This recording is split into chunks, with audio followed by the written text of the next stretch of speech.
Welcome to eve study. കഴിഞ്ഞ കുറച്ച് ദിവസങ്ങളായി നിങ്ങളിൽ പലരുടെയും അല്ലെങ്കിൽ നിങ്ങൾക്കറിയാവുന്ന പലരുടെയും ഇൻസ്റ്റഗ്രാം സ്റ്റോറി ആയിട്ടും വാട്സപ്പ് സ്റ്റാറ്റസ് ആയിട്ടും കണ്ടിട്ടുള്ള കുറച്ച് ഫോട്ടോസാണിത്. സോഷ്യൽ മീഡിയ വഴിയും നിങ്ങളിത് കണ്ടിട്ടുണ്ടാകാം. പച്ച, മഞ്ഞ, ചുവപ്പ്, നീല നിറങ്ങളിൽ ആകാശത്ത് വർണ്ണവിസ്മയമൊരുക്കുന്ന പ്രകാശവർണ്ണങ്ങൾ. ഈ അതിമനോഹരമായ കാഴ്ചയാണ് അറോറ അല്ലെങ്കിൽ നോർത്തേൺ ലൈറ്റ്സ് എന്നീ പേരുകളിൽ അറിയപ്പെടുന്നത്. സാധാരണയായി ഭൂമിയുടെ ഉത്തര ദക്ഷിണ ധ്രുവങ്ങളിലെ ആർട്ടിക്, അന്റാർട്ടിക് മേഖലകളിലെ ആകാശങ്ങളിലാണ് ഇവ ദൃശ്യമാകാറ്. Iceland, Finland, Sweden, Norway, Greenland, Alaska തുടങ്ങിയ രാജ്യങ്ങളിലും ഇവ കാണപ്പെടുന്നു. എന്നാൽ ഇക്കഴിഞ്ഞ മെയ് 11 ഇന്ത്യയിൽ ലഡാക്കിലെ ഹാൻലെ എന്ന സ്ഥലത്ത് ആകാശം ഇതുപോലെ ചുവന്നു തുടുത്തു. ബംഗളൂരുവിലെ ഇന്ത്യൻ ഇൻസ്റ്റിറ്റ്യൂട്ട് ഓഫ് ആസ്ട്രോഫിസിക്സിലെ ശാസ്ത്രജ്ഞർ ഈ ദൃശ്യങ്ങൾ പങ്കുവയ്ക്കുകയും അറോറ ഇന്ത്യയിലെത്തിയതായി അറിയിക്കുകയും ചെയ്തു. ലഡാക്കിലെ ഹാൻലെ ഇന്ത്യൻ ആസ്ട്രോണമിക്കൽ ഒബ്സർവേറ്ററിക്ക് ചുറ്റും സ്ഥാപിച്ച ക്യാമറകളാണ് ലഡാക്ക് ആകാശത്തെ മിന്നിമറയുന്ന അറോറയെ ഒപ്പിയെടുത്തത്. അറോറയുടെ ചിത്രം ഇന്ത്യയിൽ നിന്ന് ലഭിക്കുന്നത് ആദ്യമായിട്ടാണെന്നാണ് ഹാൻലെ ഒബ്സർവേറ്ററി ക്യാമറ എഞ്ചിനീയർ ഡോർജെ ആങ്ചിക് പറയുന്നത്. ഈ ഒരു വീഡിയോയിലൂടെ അറോറ എന്താണെന്നും എങ്ങനെ ഉണ്ടാകുന്നു എന്നും തുടങ്ങിയ ചോദ്യങ്ങൾക്ക് ഉത്തരം കണ്ടെത്താനായി ശ്രമിക്കാം. നമ്മുടെ സൗരയൂഥത്തിൻ്റെ ഹൃദയഭാഗമാണ് സൂര്യൻ. സൂര്യനിലെ ഗുരുത്വാകർഷണം കാരണമാണ് ഭൂമി ഉൾപ്പെടെ എല്ലാ ഗ്രഹങ്ങളും അതിൻ്റെ ഭ്രമണപഥത്തിൽ നിലനിൽക്കുന്നത്. സൂര്യൻ്റെ അന്തരീക്ഷത്തെ പ്രധാനമായും ഫോട്ടോസ്ഫിയർ, ക്രോമോസ്ഫിയർ, കൊറോണ എന്നിങ്ങനെ തരംതിരിച്ചിരിക്കുന്നു.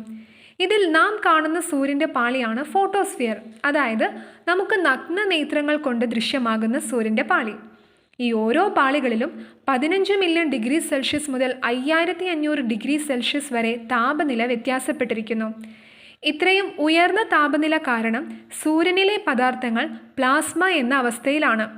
ദ്രവ്യത്തിൻ്റെ 3 അവസ്ഥ അറിയാലോ: സോളിഡ്, ലിക്വിഡ്, ഗ്യാസ്. പ്ലാസ്മ എന്ന് പറയുന്നത് ദ്രവ്യത്തിൻ്റെ 4ാമത്തെ അവസ്ഥയാണ്. സൂര്യനെക്കുറിച്ച് നാം അറിഞ്ഞിരിക്കേണ്ട മറ്റൊരു പ്രധാന കാര്യമാണ് സോളാർ സൈക്കിൾ. സൂര്യൻ്റെ കാന്തിക ധ്രുവങ്ങൾ 11 വർഷം കൂടുമ്പോൾ മാറുന്ന പ്രതിഭാസമാണ് സോളാർ സൈക്കിൾ. അതായത് സൂര്യനിലെ ദക്ഷിണ ധ്രുവം ഉത്തര ധ്രുവമായും ഉത്തര ധ്രുവം ദക്ഷിണ ധ്രുവമായും മാറുന്നു. ഭൂമിക്കും ഇതുപോലെ കാന്തിക ധ്രുവങ്ങളുണ്ട്. എന്നാൽ ഭൂമിയുടെ കാന്തിക ധ്രുവങ്ങൾ മാറാൻ ലക്ഷക്കണക്കിന് വർഷങ്ങൾ വേണ്ടിവരും. സൂര്യനെ സംബന്ധിച്ചിടത്തോളം 11 വർഷം കൂടുമ്പോൾ കാന്തിക ധ്രുവങ്ങൾ മാറുന്നു. നാസയുടെ റിപ്പോർട്ട് പ്രകാരം ഇപ്പോൾ നടക്കുന്ന സോളാർ സൈക്കിൾ 2019 ആരംഭിച്ചതാണ്.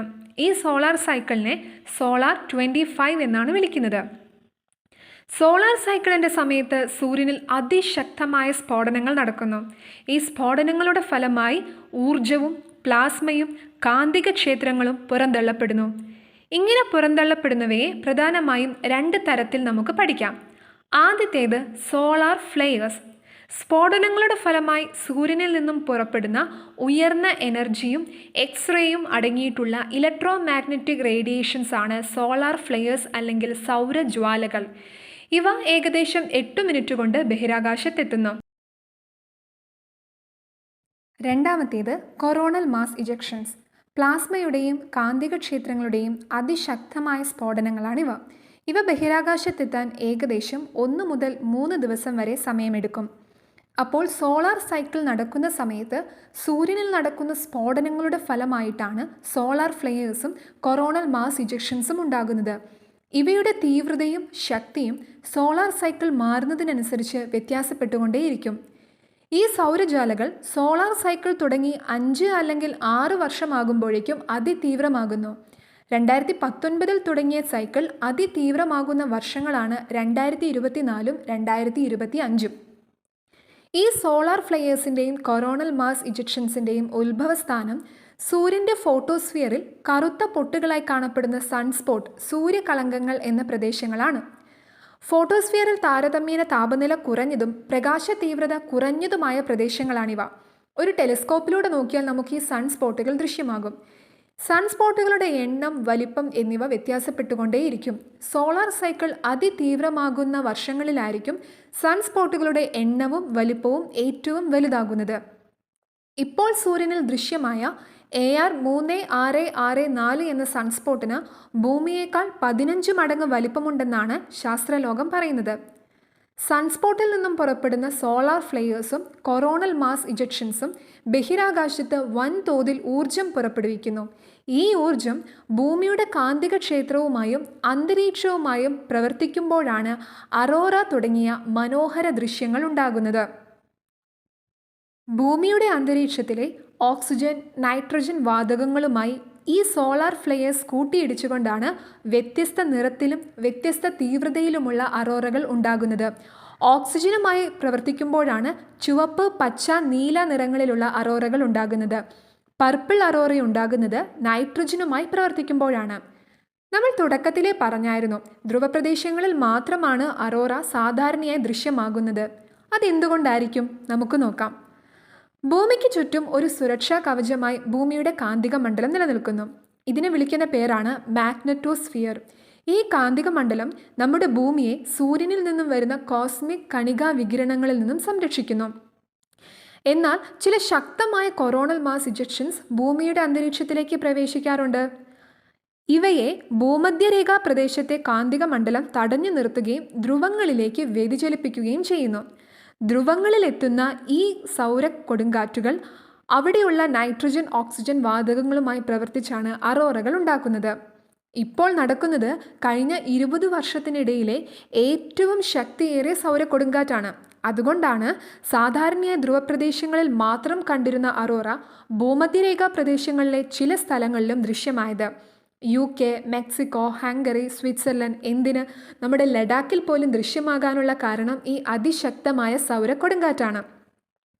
ഇനി നമുക്ക് ചരിത്രത്തിലെ ഏറ്റവും ശക്തമായ ചില സോളാർ കൊടുങ്കാറ്റുകളെ പരിചയപ്പെടാം. Halloween solar Storm. 2003 ഹാലോവീനു ചുറ്റുമുള്ള ആഴ്ചകളിൽ ഭയാനകവും അതിശക്തവുമായ കൊറോണൽ മാസ് ഇജക്ഷൻസ് ഉണ്ടായി. പവർ ഗ്രിഡുകൾ, ഉപഗ്രഹങ്ങൾ, മറ്റ് ഇലക്ട്രിക്കൽ ഉപകരണങ്ങൾ എന്നിവയ്ക്ക് നാശം സംഭവിച്ചു. സ്വീഡനിൽ ഏകദേശം 1 മണിക്കൂറോളം വൈദ്യുതി തടസ്സപ്പെടുകയും ചെയ്തു. ചരിത്രത്തിൽ രേഖപ്പെടുത്തിയ ഏറ്റവും വലിയ സൗര കൊടുങ്കാറ്റായിരുന്നു 1859 കാരിങ്ടൺ ഇവന്റ്. അന്ന് ഉത്തര ദക്ഷിണ ധ്രുവങ്ങളിൽ അറോറകൾ ലോകമെമ്പാടും ദൃശ്യമായി. വടക്കു കിഴക്കൻ US ആളുകൾക്ക് അറോറ വെളിച്ചത്തിൽ പത്രം വായിക്കാൻ കഴിയുമായിരുന്നത്രേ. US റോക്കി പർവ്വതനിരകൾക്ക് മുകളിലുള്ള അറോറ ഖനിത്തൊഴിലാളികളെ ഉയർത്തുകയും അവർ പ്രഭാതമാണെന്ന് തെറ്റിദ്ധരിക്കുകയും ചെയ്തതായി റിപ്പോർട്ടുകൾ പറയുന്നു. അതോടൊപ്പം വൈദ്യുതി വിതരണം താറുമാറാക്കുകയും US, യൂറോപ്പിലെ ടെലിഗ്രാഫ് മേഖലയെ സ്തംഭിപ്പിക്കുകയും ചെയ്തു 1859 കാരിങ്ടൺ ഇവന്റ്. സൗരജ്വാലകൾ നമുക്ക് ഇന്നും ഒരു വെല്ലുവിളിയാണോ? തീർച്ചയായും അതെ. കാരണം സൗരജ്വാലകൾ നമ്മുടെ ആശയവിനിമയ സംവിധാനങ്ങൾക്ക് തകരാർ ഏൽപ്പിക്കാറുണ്ട്. ഉപഗ്രഹ റേഡിയോ സിഗ്നലുകൾ തടസ്സപ്പെടുത്തിയും ഇൻ്റർനെറ്റ്, വിമാന സർവീസ്, GPS, ഇലക്ട്രോണിക് ഉപകരണങ്ങൾ എന്നിവയുടെ പ്രവർത്തനത്തെ ഇവ സാരമായി ബാധിക്കാം.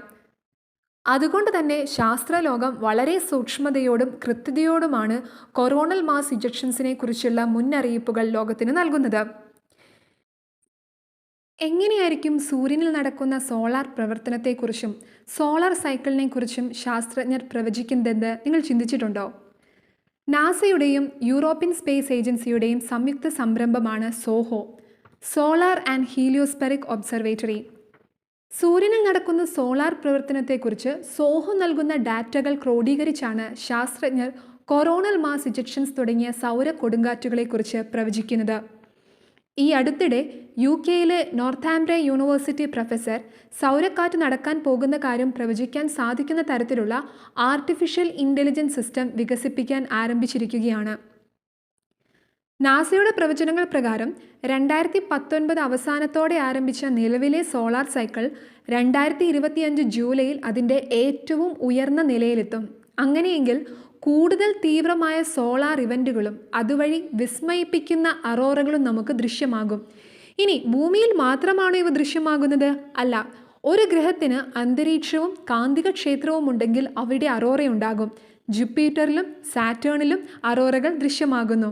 2025 കൂടുതൽ പ്രകാശവർണ്ണങ്ങളോടെ നോർത്തേൺ ലൈറ്റ്സും അറോറകളും നമ്മുടെ ആകാശത്ത് മിന്നിമായാൻ പോകുന്നതേയുള്ളൂ. അപ്പോൾ അടുത്ത യാത്ര പ്ലാൻ ചെയ്യുമ്പോൾ ഈ കാര്യങ്ങൾ കൂടി ഓർത്തിരിക്കുക.